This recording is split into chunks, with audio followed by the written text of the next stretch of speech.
The diplomat সম্প্রতি একটি report প্রকাশ করেছে যেখানে আওয়ামী লীগের ভোট ব্যাংক বেশ বড়। এই ভোটাররা কিভাবে ভোট দেবে তাই নির্ধারণ করতে পারে আগামী নির্বাচনের ফলাফল।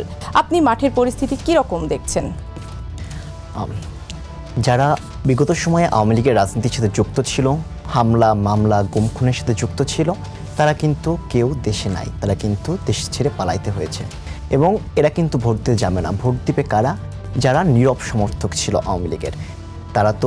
তারা বিশ্বাস করে বাংলাদেশের মহান মুক্তিযুদ্ধের চেতনায় বিশ্বাস করে।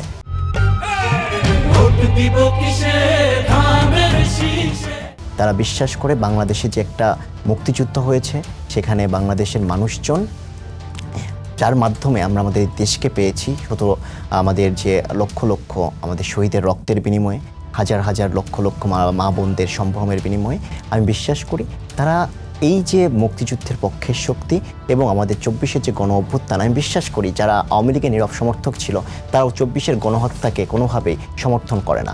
এই যে দুইজন যারা এই ধরনের যে মানুষগুলো আছে তারা অবশ্যই বিএনপিকে বেছে নেবে।